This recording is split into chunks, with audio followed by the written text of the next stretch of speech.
मैं चंडीगढ़ से हूँ। मेरा गाँव हिमाचल में है और मेरी जॉब पंजाब में है। एंड मैं 18 सालों से शूटिंग स्पोर्ट्स में हूँ और सेक्रेड हार्ट स्कूल से मेरी स्कूलिंग हुई है। 5 साल अपनी ग्रेजुएशन और post graduation DAV college sector 10 से करी है। बचपन में किस तरह का बच्चा था? मतलब आप अपने आप को कैसा बच्चा मानते हो? मैं काफ़ी शाय और इंट्रोवर्ट रही हूँ हमेशा से। इस 20 साल की उम्र तक तो मैं बहुत ही शाय थी। एंड आई थिंक स्पोर्ट्स में अलग-अलग एक्सपीरियंसेस और सर्कमस्टांसेस के बाद आप बदल जाते हो। आपकी नेचर थोड़ी बदल जाती है। मैं भी एक फाउंडेशन चलाते हैं जिसमें हम कोशिश करते हैं कि जो चीज़ें हमें एज़ अ बिगिनर नहीं मिली, वो अब बच्चों को ऐसा ना हो कि ना मिले। सो एज़ अ सीनियर कह लो या as someone from the sporting fraternity, मैं चाहती हूँ कि वो चीज़ हम प्रोवाइड कर सकें बच्चों को। कि जितने भी जो चैलेंजेस थे वो बहुत ही ज़रूरी थे लाइफ में, क्योंकि अगर सब कुछ एक ही बारी में मिल जाता, अगर इक्विपमेंट अच्छा या सब कुछ अच्छा एक ही बारी में मिल जाता, तो कमाने का या वो पाने की जो आग है वो नहीं रहती। कभी घबराए हो बिल्कुल कि नहीं अब नहीं हो पाएगा? मतलब गेम्स में गए हो और बिल्कुल घबरा गए हो स्टार्टिंग में? मेरा सिलेक्शन हो गया था सीनियर वर्ल्ड कप के लिए, तो वहाँ पे जाके मेरे को बहुत ही ज़्यादा घबराहट हुई, क्योंकि मेरा पहला कंपटीशन है एज अ सीनियर और पेट में अलग अलग कुछ हो रहा है, सिर में दिमाग में कुछ और चल रहा है और ऐसा लग रहा है कि अब पता नहीं बंदूक को स्टेबल कैसे करेंगे। बट फिर मैंने अपने कोच से बात करी। उन्होंने कहा कि ये आपको सिर्फ तब ऐसा फील होता है जब आपने किसी चीज़ की तैयारी करी हो। जब आपने किसी चीज़ की तैयारी ही नहीं करी और अब अच्छा करने का कुछ है ही नहीं स्कोप, आपको बस जाके चलाना है, तब आपको प्रेशर नहीं आएगा। अगर आपको प्रेशर आ रहा है, इसका मतलब ये है कि आप तैयारी से आए हो, तो बहुत अच्छी चीज़ है अगर आपको प्रेशर आ रहा है।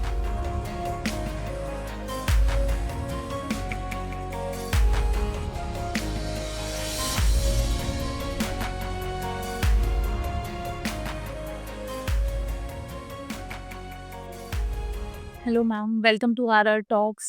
आपको बहुत बहुत स्वागत है हमारे पॉडकास्ट में। अंजुम जी, आपको सारा विश्व जानता है, बस आप हमें अपने बारे में कुछ सबसे पहले बताइए। आपने स्टार्टिंग कहाँ से की, स्कूलिंग कहाँ से की? बिल्कुल।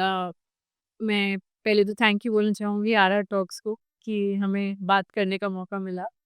मैं चंडीगढ़ से हूँ। मेरा गाँव हिमाचल में है और मेरी जॉब पंजाब में है। एंड मैं 18 सालों से शूटिंग स्पोर्ट्स में हूँ और सेक्रेड हार्ट स्कूल से मेरी स्कूलिंग हुई है चंडीगढ़ में, और मैंने 14 साल उस स्कूल में पढ़ाई करके 5 साल अपनी ग्रेजुएशन और post graduation DAV college sector 10 से करी है। तो स्कूल के टाइम पे ही मेरे मदर ने मुझे एनसीसी में एनरोल करवाया और शूटिंग से इंट्रोड्यूस करवाया। तो उसमें एनसीसी की मदद से मैंने शूटिंग ट्राई करी, कैंप्स लगाए और फिर धीरे-धीरे ग्रासरूट लेवल वाले कॉम्पिटिशन खेल-खेल के मैं नेशनल लेवल कॉम्पिटिशन्स खेला। एंड 2011 में मेरा पहला इंटरनेशनल एक कॉम्पिटिशन था। जूनियर वर्ल्ड कप कह लो या जूनियर कप कह लीजिए। ऐसे करके मेरी जर्नी शुरू हुई शूटिंग की, और मैं आई थिंक जो यहाँ पे हूँ वो अपनी स्कूल और कॉलेज की सपोर्ट की वजह से पहुँच पाई। बचपन में किस तरह का बच्चा था? मतलब आप अपने आप को कैसा बच्चा मानते हो? मैं काफ़ी शाय और इंट्रोवर्ट रही हूँ हमेशा से। इस 20 साल की उम्र तक तो मैं बहुत ही शाय थी। एंड आई थिंक स्पोर्ट्स में अलग-अलग एक्सपीरियंसेस और सर्कमस्टांसेस के बाद आप बदल जाते हो। आपकी नेचर थोड़ी बदल जाती है, बट एक जो शांत और कामनेस जो मैं कहूँगी मेरे में है, उसने मुझे शूटिंग में बहुत हेल्प किया। एंड बस ये था कि हाँ, मैं बहुत ही इंट्रोवर्ट थी, तो नए लोगों से बात करना या माइक पे बोलना या स्टेज पे बोलना मेरा सबसे बड़ा डर था। बट स्पोर्ट्स ने बहुत अच्छा पॉजिटिव चेंज करा है मेरी लाइफ में। एंड या अंजुम मदवी का असली स्ट्रगल कब से स्टार्ट हुआ कि तब आपने बिल्कुल मन में ठान ली कि बस? मैं इस मतलब क्वेश्चन को रिफ्रेम करूँगी कि असली जर्नी कब शुरू हुई मेरी, वो थी 2008-2009 से। जब मैंने एक नेशनल्स खेला, एक और नेशनल्स के लिए मैं क्वालिफ़ाई हुई, तब मुझे रियलाइज़ हुआ कि हाँ, ये गेम मेरे लिए बहुत अच्छी है, क्योंकि एक तो मैं अकेला रहना पसंद है मुझे या मैं इंट्रोवर्ट हूँ, तो एक टीम गेम और एक इंडिविजुअल गेम में बहुत फ़र्क है। तो शूटिंग एक बहुत ही इंडिविजुअल स्पोर्ट है। तो जब मैंने देखा कि अगर आप अच्छा कर रहे हो तो भी आप आपकी वजह से है, अपने आप को ही ब्लेम करोगे आप। अगर आप बुरा कर रहे हो तो भी आप अपने आप को ब्लेम करोगे। सो मुझे ये चीज़ बहुत अच्छी लगी इस गेम की, कि ये इतनी इंडिविजुअल स्पोर्ट है और आपको अपने आप को ही बीट कर के बेटर होना है। So that's when the journey started properly कि हाँ, मुझे अच्छे से करनी है ये गेम। एंड उसके बाद मैं कहूँगी कि जितने भी जो चैलेंजेस थे वो बहुत ही ज़रूरी थे लाइफ में, क्योंकि अगर सब कुछ एक ही बारी में मिल जाता, अगर इक्विपमेंट अच्छा या सब कुछ अच्छा एक ही बारी में मिल जाता, तो कमाने का या वो पाने की जो आग है वो नहीं रहती। सो इसीलिए बहुत साल लगे अपनी जर्नी में मुझे शुरुआत में 4 से 5 साल अपना खुद का इक्विपमेंट खरीदने के लिए। और क्योंकि एनसीसी का भी टेन्योर होता है, वो खत्म हो जाता है, उसके बाद आपको अपना वेपन, अपना इक्विपमेंट होना चाहिए। सो आई वुड से कि जब तक सबने साथ, जैसे एनसीसी ने साथ दिया, तब तक उनके साथ खेले, उनके इक्विपमेंट से खेले। एंड देन धीरे-धीरे घर वालों से हिम्मत हुई माँगने की कि अच्छा, अब मैं इस लेवल पे पहुँच गई हूँ, तो आप थोड़ा-सा पैसा लगा दो इक्विपमेंट के लिए।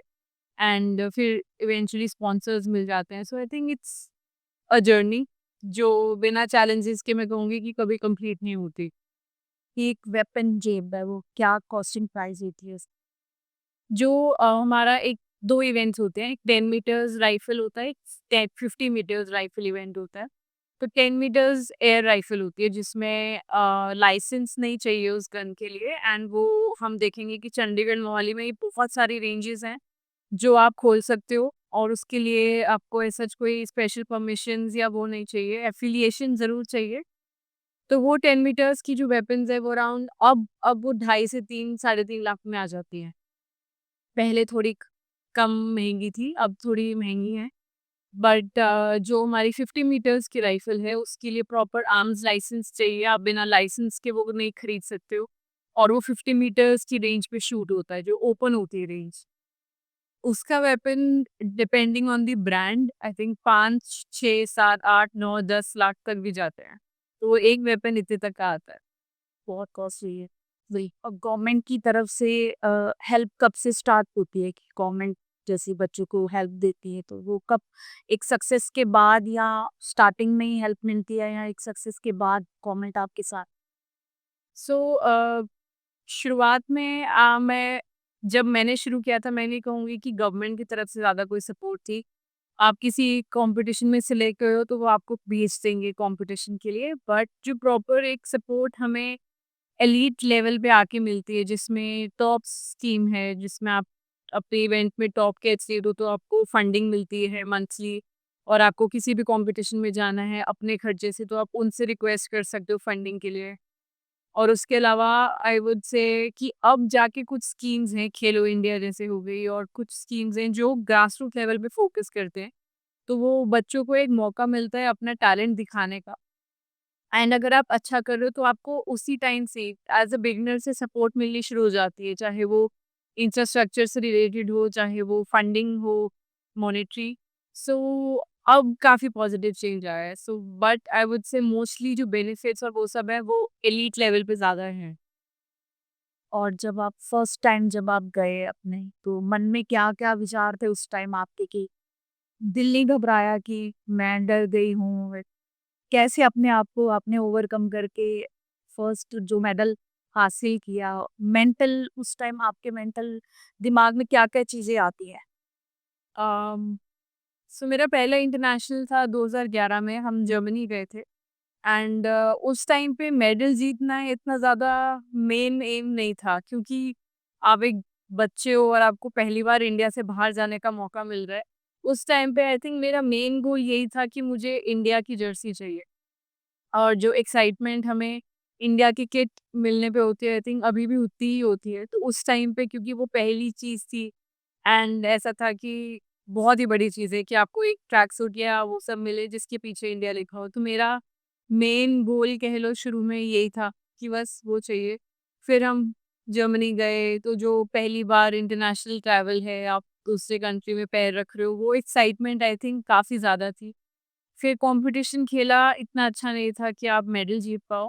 बट अब काफ़ी कुछ सीखने को मिला एंड इवेंचुअली मेरा पहला मेडल उसके नेक्स्ट ईयर में दोहा गए थे हम, वहाँ पे आया था एंड एशियन चैंपियनशिप थी, तो वो मेरे लिए काफ़ी अच्छा टर्निंग पॉइंट था, तो कि आप इंटरनेशनल लेवल पे पोडियम पे खड़े हो, फिर इंडिया का नेशनल एंथम प्ले होता है, तो वो चीज़ बहुत ही आई थिंक काफ़ी ज़्यादा मैटर करती है हम एथलीट्स के लिए। और आपके कोचेज़ भी आपके साथ ही होते हैं उस टाइम पे, आपके साथ वहाँ पे जाते हैं या नहीं कोचेज़ यही? जी, जो कोचेज़ हमारी टीम के साथ हैं वो हाँ। ट्रैवल करते हैं। पूरी टीम होती है, अलग-अलग इवेंट्स के कोचेज़ होते हैं। अब काफ़ी बेटर हुआ है, अभी हमारे साथ physical trainers, mental trainers, nutritionist ये सब ट्रैवल करते हैं। मेंटल हेल्थ इसमें कितनी सपोर्टिव होती है गेम्स में? आई थिंक एक लेवल के बाद मेंटल हेल्थ ही सबसे ज़्यादा ज़रूरी है, क्योंकि आप टेक्निकली 18 सालों से आप वही टेक्नीक पे काम कर रहे हो, अलग-अलग चीज़ें इक्विपमेंट आ रहा है, अलग-अलग रूल्स चेंज हो रहे हैं, आप अडैप्ट कर रहे हो। बट जो फ़र्क मेंटल स्ट्रेंथ लास्ट मिनट पे या लास्ट वो एक पॉइंट पे आके हेल्प करती है, चाहे वो ओलंपिक्स खेलो, चाहे कोई भी वर्ल्ड लेवल का कॉम्पिटिशन खेलो, वो सिर्फ मेंटल हेल्थ का ही खेल है। तो आई वुड से कि it's now at this stage I would say कि 60% मेंटल स्ट्रेंथ, फिजिकल स्ट्रेंथ तो है ही, बाकी जो टेक्निकल पार्ट है वो बहुत ज़रूरी। कभी घबराए हो बिल्कुल कि नहीं अब नहीं हो पाएगा, मतलब गेम्स में गए हो और बिल्कुल घबरा गए हो स्टार्टिंग में? बिल्कुल मेरा पहला कंपटीशन एज़ अ सीनियर था 2015 में और मेरा सिलेक्शन हो गया था सीनियर वर्ल्ड कप के लिए। तो वहाँ पे जाके मेरे को बहुत ही ज़्यादा घबराहट हुई, क्योंकि मेरा पहला कंपटीशन एज़ अ सीनियर और पेट पेट में अलग-अलग कुछ हो रहा है, सिर में, दिमाग में कुछ और चल रहा है और ऐसा लग रहा है कि अब पता नहीं बंदूक को स्टेबल कैसे करेंगे। बट फिर मैंने अपने कोच से बात करी, उन्होंने कहा कि ये आपको सिर्फ तब ऐसा फ़ील होता है जब आपने किसी चीज़ की तैयारी करी हो। जब आपने किसी चीज़ की तैयारी ही नहीं करी और अब अच्छा करने का कुछ है ही नहीं स्कोप, आपको बस जाके चलाना है, तब आपको प्रेशर नहीं आएगा। अगर आपको प्रेशर आ रहा है, इसका मतलब ये है कि आप तैयारी से आए हो। तो बहुत अच्छी चीज़ है अगर आपको प्रेशर आ रहा है। जब शूटिंग करने के लिए आप बैठोगे, लेटोगे, तब अपने आप वो चीज़ ठीक हो जाएगी। So I think as an athlete ये हमारी लाइफ़ का पार्ट है। प्रेशर आना और एंग्ज़ायटी फ़ील होना, एंड ये बहुत ही अच्छी चीज़ है जो नॉर्मल इंसान नहीं फ़ील कर सकता, सिर्फ़ एथलीट्स फ़ील कर सकते हैं हर दिन। या और मैं एक बड़ी ज़रूरी वुमेन्स की जो सिक्योरिटी और सेफ्टी जो इस चीज़ में काफ़ी पीछे न्यूज़ सुन रही थी मोलेस्टेशन और वुमेन सिक्योरिटी की बारे में। तो ये डिस्क्रिमिनेशंस वगैरह होता है ऐसे लड़कियों के साथ? हाँ, मैं कहूँगी कुछ हद तक ग्रासरूट लेवल पे होती हैं ये चीज़ें, और ये भी डिपेंड करता है कि आप कौन-सी गेम खेल रहे हैं। शूटिंग में मैं नहीं कहूँगी कि बहुत ज़्यादा होती हैं, आई थिंक टीम स्पोर्ट्स में या बाकी गेम्स में जिसमें ज़्यादा ग्रासरूट लेवल पे ज़्यादा ज़्यादा लोग हैं, ज़्यादा कोचेज़ हैं, तो वो होने के चांसेस बहुत ज़्यादा हैं। बट आई थिंक अभी इंडिया में काफ़ी चेंजेस आए हैं, काफ़ी एथलीट कमेटीज़ बनी हैं, अभी नया बिल भी पास हुए हैं जिसमें वो ये कह दें कि हाँ, मतलब एक कमेटी रहेगी जिसमें आप आके अपनी बात कर सकते हो, किसी को कोई भी इश्यू है। सो ये केसेस रहते हैं, but at the same time I think एक एथलीट हो या एक विमेन को अपने ऊपर अपनी स्ट्रेंथ पे काम करना चाहिए, रादर देन हम एक्सपेक्ट करें कि दूसरा कुछ नहीं करेगा। सो आई थिंक जब हम अपने आप को बेटर और स्ट्रॉन्ग करें, जिसमें हम कुछ भी बोल भी पाएँ, लड़ भी पाएँ, वो आई थिंक ज़्यादा ज़रूरी है, जो हम अपने अपनी बेटियों को सिखाना चाहिए। और मैम इसमें डिस्क्रिमिनेशन होता है फैसिलिटीज़ देने में, जैसे बॉयज़ को अलग फैसिलिटीज़, गर्ल्स को अलग फैसिलिटीज़, ये भी होता है? मैंने ऐसा एक्सपीरियंस नहीं किया है कभी, और मुझे नहीं मैंने कभी सुना भी नहीं है किसी और गेम में। क्या पता होता हो, इन टर्म्स ऑफ फंडिंग कह लो या इन टर्म्स ऑफ आपको क्या मिल रहा है, बट मैंने कभी एक्सपीरियंस नहीं किया है।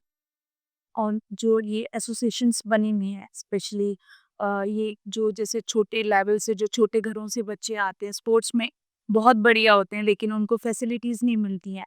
उनके लिए कौन-कौन सी ऐसी एसोसिएशंस हैं कि उनके लिए हेल्प के लिए हमेशा खड़ी रहती हैं इंडिया में जो? बहुत सारी अभी एनजीओज़ हैं, और एनजीओज़ हैं जो ग्रास रूट लेवल पे बच्चे सिलेक्ट करती हैं जिनमें टैलेंट है, बट आगे कंटिन्यू करने के लिए फंडिंग नहीं है। सो ऐसी हैं काफ़ी, पंजाब में भी बहुत अच्छी-अच्छी हैं, जिन्होंने अपने क्लब्स खोल रखे हैं हॉकी, फुटबॉल के अलग-अलग। और काफ़ी ऐसे मैं जानती हूँ 1-2 फाउंडेशंस हैं जो एथलीट्स ने शुरू कर रखी है, जिसमें हम ये चाहते हैं कि जो चीज़ें हमें एज़ अ मतलब एक मैं भी एक फाउंडेशन चलाते हैं जिसमें हम कोशिश करते हैं कि जो चीज़ें हमें एज़ अ बिगिनर नहीं मिली, वो अब बच्चों को ऐसा ना हो कि ना मिले। सो एज़ अ सीनियर कह लो या as someone from the sporting fraternity, मैं चाहती हूँ कि वो चीज़ हम प्रोवाइड कर सकें बच्चों को। सो आई थिंक काफ़ी सारी हैं अभी, अगर आप सच्ची में ढूँढो और करना चाहो और आप में वो मेहनत करने की आग है, तो आपको सपोर्ट भी मिल जाएगी। कई बार बच्चों को प्राइज़ मनी के लिए काफ़ी स्ट्रगल करना पड़ता है, तो वो सिचुएशन भी आई, आपके साथ आई? आई थिंक हाँ जी, हर एथलीट एक्सपीरियंस करते हैं ये चीज़, जिसमें आपको आपकी कोई प्राइज़ मनी है जो पेंडिंग है या नहीं रिलीज़ हो रही है या आपको नहीं मिल रही है। सो वो चीज़ें होती हैं। आई थिंक क्योंकि कहीं न कहीं जब थोड़ा-सा गवर्नमेंट और पॉलिटिक्स इन्वॉल्व हो जाती है या अलग-अलग सरकारें बदल जाती हैं, सो वो इश्यू थोड़े से आते हैं। पर आई थिंक राइट पीपल अगर हमें मिल जाएँ इस चीज़ में, तो हमें वो सपोर्ट अच्छी मिलती है गवर्नमेंट से। बट ये है कि हाँ, कई बार इश्यूज़ ज़रूर हम फेस कितने साल तक ये इसके लिए लड़ना पड़ता है कि एथलीट को? थिंक सबका अलग-अलग चीज़ है, कौन से पैसे हैं, किस मेडल के हैं, क्यों नहीं आए, हर चीज़ है, तो वो बहुत ही मैटर करती है उस केस पे। और एक कोच की क्या भूमिका रहती है इसमें?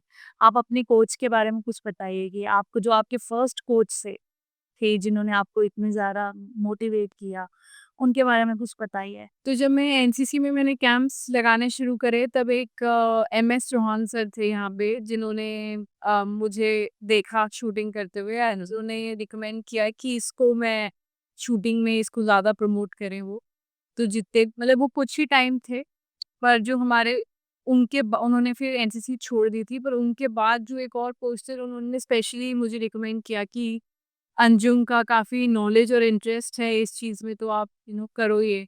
फिर वो मेरे साथ काफ़ी टच में रहे काफ़ी साल, जिसमें वो मुझे बताते थे कि और चीज़ें कैसे बेटर हो सकती हैं। उसके बाद जो मेरे कोच हैं वो दीपाली देशपांडे मैम हैं, जो महाराष्ट्र से हैं, जिन्होंने मुझे प्रॉपर फिर बेसिक्स के साथ ट्रेनिंग देना शुरू किया था 2013 से। सो आई थिंक आपको राइट टाइम पे राइट वो कोच मिल जाए, जिस जो आप ये भी देख लें कि आप कितनी मेहनत करना चाहते हो और आपको फिर वो राइट डायरेक्शन भी दे। आई थिंक वो बहुत ज़्यादा ज़रूरी है, नहीं तो टैलेंट खराब हो सकता है। बिल्कुल। जो नए बिगिनर्स हैं, जो अभी स्पोर्ट्स में इंटरेस्ट रखते हैं कि हम भी जाएँगे ओलंपिक्स में, तैयारी कर रहे हैं, उनके लिए क्या मैसेज दोगे आप? मैं यही कहना चाहूँगी कि अगर आप पहली कोई गेम चूज़ करना चाहते हो जिसमें आप अभी कोई स्पोर्ट्स नहीं करते हो, बट आप कोई गेम्स चूज़ करना चाहते हो, तो जाके पहले खेलो, एक्सपीरियंस करो वो गेम, उसके बारे में जानो। फिर चूज़ करो कि आपको कौन-सी गेम पसंद आ रही है एंड उसके बारे में और फ्यूचर उस गेम का क्या है वो जानो।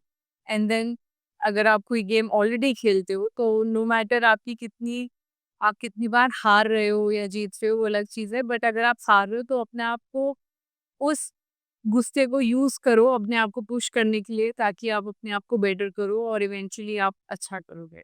बिल्कुल, आपने हार की बात करी है, तो मैं ये सोचती हूँ कि हार को हमें आप बताएँ कि किस तरह से लेना चाहिए? कई बच्चे मायूस हो जाते हैं, लेकिन मुझे ऐसा लगता है कि उसके बाद एक नई बिगनिंग स्टार्ट होती है। हुँ।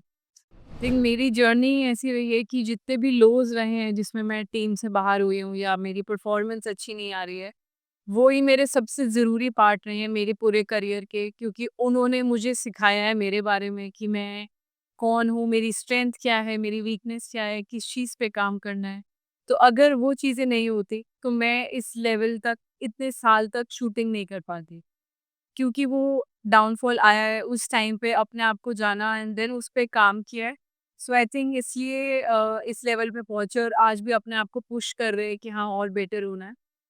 सो आई थिंक जब भी डाउनफॉल आए पहले तो देखो कि क्या रीज़न है, अपने ऊपर काम करो और उस गुस्से को पॉज़िटिवली यूज़ करके अपने आप को बेटर करना चाहिए। और हस्बैंड की तरफ से कितना सपोर्ट है आपको, फैमिली के पीछे से? काफ़ी काफ़ी सपोर्ट है, क्योंकि वो खुद स्पोर्टिंग फेडरेशन स्पोर्टिंग लीग उसमें शूटिंग से ही हैं। और तो बहुत ईज़ी है मुझे चीज़ें समझाना या उनको समझना मेरे बारे में। अभी वो इंडियन टीम के कोच हैं, तो अभी ये है कि हाँ, एज़ अ कोच भी कई बार बात हो जाती है और एज़ एन एथलीट भी। और इन-लॉज़ के वहाँ से भी बहुत सपोर्ट है, क्योंकि उनका बेटा खुद इतने साल उन्होंने ये गेम खेली है। सो उसमें मैं आई एम वेरी ब्लेस्ड कि I am very having that support घर से। अरेंज पेरेंट्स थी या लव मैरिज थी? मिक्स कह लो। मिक्स। तो आप भी छुट्टियों पे जाते हो घूमने वेकेशंस पे? बहुत ही टाइम मिलता है। हम क्योंकि यूजुअली पूरा टाइम कैंप्स और कॉम्पिटिशन्स के लिए ट्रैवल करते हैं, तो हमारी छुट्टी होती है कि घर आ जाएँ। सो घर आके फिर नहीं कहीं मन करता कि कहीं घूमने जाना है, क्योंकि हम वैसे भी घूम ही रहे होते हैं। कभी कहीं जा रहे हैं, कभी कहीं जा रहे हैं। सो बहुत मतलब अगर आप सोचो कि वेकेशन मुश्किल से साल में 1 बार कभी ऐसे प्लान करके कि बाहर घूमने जाना है, वो भी शूटिंग के बिना, एक 1 बार होता होगा साल में कभी बस। आपकी मैरिज को कितना ईयर्स हो गए हैं? 3 साल हो गए। 3 साल। अभी भी आप जाते हैं तो हस्बैंड साथ जाते हैं नहीं? क्योंकि वो अभी टीम के कोच हैं, वो साथ में ट्रैवल करते हैं। Thank you so much ma'am, बहुत-बहुत शुक्रिया हमारे पॉडकास्ट में आने के लिए। आपने काफ़ी कीमती बातें बताई हैं और मुझे लगता है कि इन बातों को समझ के जो जितने भी बिगिनर्स हैं, अपना कुछ ना कुछ माइंड सेट करेंगे और आगे बढ़ेंगे। Thank you so much ma'am.